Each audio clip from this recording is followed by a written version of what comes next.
Every evening in this quiet little town, the same chilling ritual plays out. As the sun begins to set, Sheriff Boyd walks the streets with a bell. People rush home, placing a carved stone called talisman at their front door. It's a silent, desperate prayer for protection. They know about the things that come out when the sun goes down. But tonight, one man, Frank, has had too much to drink and couldn't get home in time, so he stayed at the bar for the night. Inside his house, his terrified wife is locking every window and door, while their young daughter, safe in her room, hears a knock on her window pane. When she looks outside, she sees a frail, old woman standing in their roof, a comforting smile on her face. The woman says she's the girl's grandmother and asks to be let in. Confused but trusting, the little girl reaches for the window latch and opens it.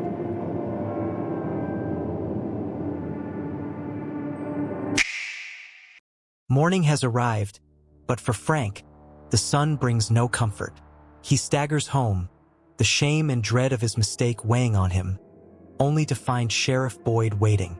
Boyd's anger isn't loud. He points out the windows that Frank didn't secure, the small, crucial details Frank neglected. Boyd drags him into the house. What he finds inside is a scene of utter devastation.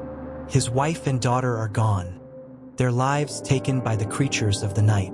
There are no words left to speak, only a gut-wrenching grief that fills the home. This is the price of a single mistake in this town. Hundreds of miles away, completely unaware of the horror, the Matthews family is driving cross-country in their RV. Jim is focused on the road. His wife Tabitha is navigating. Their teen daughter Julie is glued to her phone, and young Ethan is lost in the world outside his window. It's a normal road trip until it isn't. The highway ahead is blocked by a giant, fallen tree. No construction crew and no detour signs. With no other options, they take a side road, then they reach a small, old-fashioned town that's nowhere on their map. As they drive down the main street, every window is filled with faces watching them pass. It's unsettling. Jim stopped and asked Sheriff Boyd, and he gives them a simple instruction. Follow the road straight through town, and it'll lead them back to the highway. But a few minutes later, they find themselves right back on that same main street. They try again, thinking it was a simple mistake. Jim gets furious and decides to take the other way out of town, against Boyd's warning. The sheriff and his deputy know what's coming. They quickly put down a spike strip to stop the RV and try to set up a perimeter before dark. Just as they're working, another car speeds down the road, and an instant later, the car hits the RV, sending it rolling into the side of the road. Then silence. From the wreck of the other car, a man stumbles out, running towards the town for help. Boyd hears the crash and knows they're out of time. He orders Kenny to get help. The sun is about to set, and the creatures are coming. At the horrific crash site, the RV is a crumpled tomb. Jim is trapped, Tabitha is unconscious, and their daughter Julie, though shaken, is mobile. But their son, Ethan, is in critical condition. His leg gruesomely pierced through and stuck. Sheriff Boyd climbs inside. He talks Jim through his panic while he works to get Julie out first. As the light in the sky begins to fade, time becomes their greatest enemy. Just in time, Kenny arrives with a team of townsfolk. Dr. Christie, the town's only medic, Father Catry, and Ellis. They work frantically, managing to free Tabitha and carry her out. But Ethan remains trapped. The metal won't budge without heavy tools they don't have, and the last sliver of daylight is fading fast. Facing an impossible choice, Boyd makes a call. They must split up. Some will race back to town in safety. Some will stay behind. Kenny leads the small group back toward town. They move at a desperate pace, but in their rush, they forget the spike strip they laid out earlier. Their truck is disabled, forcing them to run on foot. They sprint toward the lights of the colony house, barely making it inside as the last of the sun vanishes. Back at the wreckage, Boyd stays behind with Jim and Christie. They work together, trying everything to free Ethan. The forest around them grows eerily silent, the air still and heavy. Then, the silence is broken by soft, friendly voices. They call out, asking to be let in, using names that sound impossibly familiar. Boyd doesn't even look at the door. He just keeps working. Christy holds Ethan's hand, talking to him, trying to keep him calm. Jim, listening to the disembodied voices, feels a bone-deep chill as he realizes they are wrong. As the sun disappears completely, the town's routine for survival begins. Doors are bolted, talismans are set, and every curtain is drawn against the darkness. At the colony house, the new arrivals are met by Donna, who immediately ties them down. It's a harsh protocol, but it's the only way to ensure their safety. There are no exceptions. Outside the RV, the forest presses in. The pleasant voices are gone, replaced by a deep, terrifying silence. Whatever is in the dark is awake now, and the first hunt has begun. The sun has vanished, and the first night has fallen over the town. Inside the RV, Boyd checks the perimeter, his body tense with a primal fear. Jim watches over his son, while Christy works frantically on his leg. The metal is unyielding. No matter how hard they pull, the shard won't budge. Inside the colony house, Donna explains the protocol in a quiet, chilling voice. It's a ritual. It's for their safety. A fallen tree brought them here, and no one can leave. Monsters hunt at night, and these talismans are their only protection. Julie watches, her eyes wide with terror. A young lady named Fatima notices her fear. She cuts her free and shows her a strange collection of paintings made by Ellis. The images are unsettling, yet somehow comforting. Meanwhile, at the town's clinic, a horrifying scene happened. Sarah, a town resident, tends to Toby, the other driver. She hears a voice. It whispers to her. It demands something terrible. Suddenly, without warning, she grabs a scalpel and kills him. Blood splashes across the floor, and as she leaves, she left the clinic door open.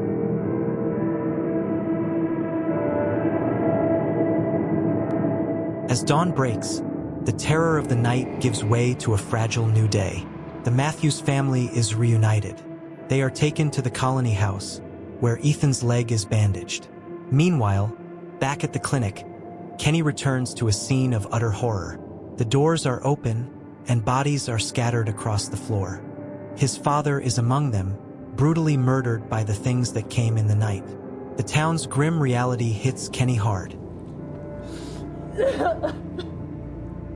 As the town goes on with its new day, Father Catry guides Jim and Tabitha, introducing them to the town's rituals.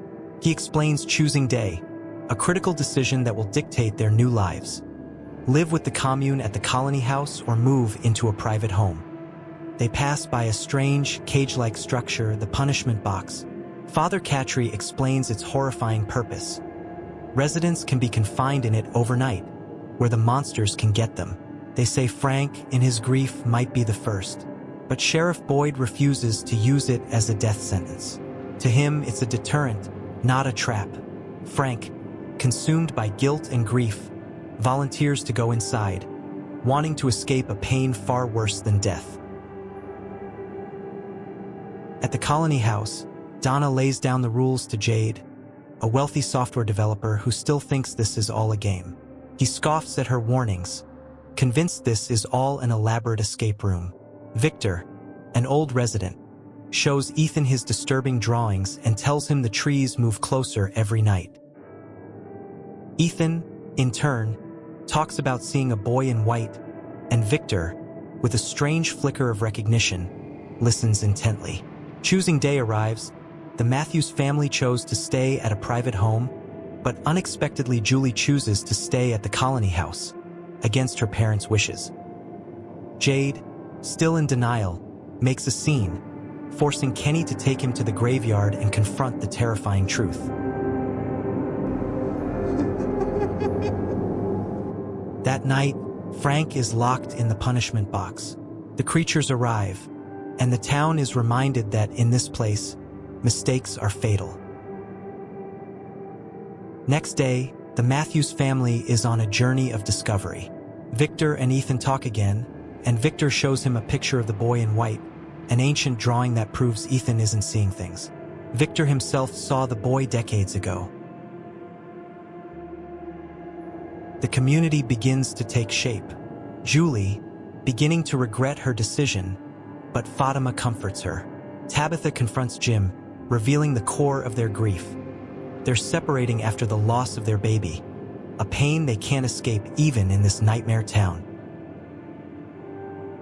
Victor takes Ethan to a strange place, the faraway tree, which he says can teleport people and objects to random places. When Jim and Tabitha realized that Ethan's not around, they went looking for him. They searched deeper into the woods. But when they got in the forest, they were surrounded by a pack of wild dogs. But just as all hope seems lost, Victor appears and frightens them off. The family is reunited, but they now know the town is far more complex and dangerous than they ever imagined. Back in town, connections are starting to form. They share their terror and strange discoveries. Boyd listens intently, a part of him still trying to make sense of this new reality. Meanwhile, Sarah is again haunted by the whispering voices. They have a new, horrifying demand: kill Ethan. She collapses in a seizure but recovers, choosing to stay in the clinic to keep her dark impulses in check. The Matthews family begins a methodical search for answers, turning their walls into a giant whiteboard of questions. Their investigation reveals more of the town's bizarre reality. Chickens and other farm animals appear out of thin air, and electrical devices, like the TV, have no wires. Jim, an engineer, finds this impossible. He begins to suspect something isn't right about the town's power grid. Outside the colony house, Victor is seen digging a new set of graves. He shows them to Donna, a grim warning of the night to come. The town is about to face another wave of terror. Meanwhile, Jade finally begins to grasp the chilling truth. He learns that the town has no fixed location. All roads, no matter where they start, eventually lead back here. He finds a radio emitting static, a potential link to the outside world, and clings to it as his only hope for escape. On the other hand, Sarah, still tormented by the voices, confides in Christy, asking a terrible hypothetical question. Would you do one bad thing to get everyone home? Christy, not knowing the full truth, answers yes. This is all the permission Sarah needed. She goes to the Matthews house, finds Ethan, and invites him to the farm. Her plan is to kill him, a sacrifice the voices promised would free everyone. As she's about to do it, she locks Tabitha in a barn to keep her from interfering. Her brother, realizing what's about to happen, tries to stop her. But in the ensuing struggle, he is accidentally stabbed, a moment of tragic. Ethan, seeing a chance, escaped and ran into Julie, scared but safe for now. At the farm, Father Cattry finds Sarah's brother, dead, and tells Sarah to escape and run into the woods, the voices' promise hanging in the air. Boyd finds Jim, who is now consumed by a terrible new fear, and reassures him. If Sarah returns, she will be put in the box. Another night settles over the town, heavier and darker than ever before. Residents cling to their talismans and to each other, knowing the rules are clear. The night belongs to them, and all that's left to do is survive. At the colony house, the monster's psychological games reach a new level. While everyone is having a party downstairs, a resident named Kevin, consumed by a desperate loneliness, begins to talk to one of the creatures outside his window. He has feelings for it. They've been communicating for some time, and tonight, the creature finally convinces him to let her inside. But as expected, as the monster enters, she kills him in cold blood and leaves the window open. Like a pack of wolves, other monsters pour into the colony house. Their pleasant, smiling faces are a horrifying mask for the brutal hunt that just started. Residents scream, running for their lives. Fortunately, Donna acts fast and grabs a handful of survivors and drives a van into the night. Ellis and Fatima manage to escape the initial carnage, scrambling to barricade the main foyer with the one thing that can save them, the talisman. As monsters tear through the colony house, Victor, who knew this was coming all along, executes his escape plan. He takes Julie with him, and in a moment of clarity and with the guidance of the boy in white, tells her exactly what to do. With no other choice, Julie follows Victor's instructions and enters a nearby faraway tree, and in an instant, it teleports her to a place she's never seen before. A strange, dark root cellar, with the colony house overrun and a handful of survivors scattered into the night. The town's fragile existence has been shattered. Back in town, Boyd and Father Catry were in the sheriff's station when the group of survivors from the colony house raid arrived. Just as everyone has gotten inside, a monster suddenly attacks and brutally kills Father Catry, and just like that, a man who had dedicated his life to protecting this town is gone.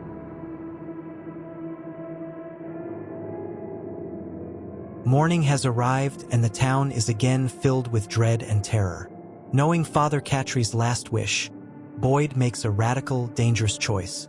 He went to the church's crypt. Turns out that Boyd and Father Catry had Sarah captive, because they believed that Sarah might have a connection to this mysterious place, and that she might be the answer to everything. He frees Sarah from her confinement. He plans to venture into the dangerous forest and go beyond the trees and find what's lying out there. And he's taking Sarah with him. After hearing the news, Fatima begs her boyfriend, Ellis, to reconcile with his father before it's too late. There is too much regret and not enough time. To understand the complications in Boyd and Ellis's relationship, we have to go back to the beginning. We flash back to the day Boyd, his wife Abby, and their son Ellis first arrived in the town.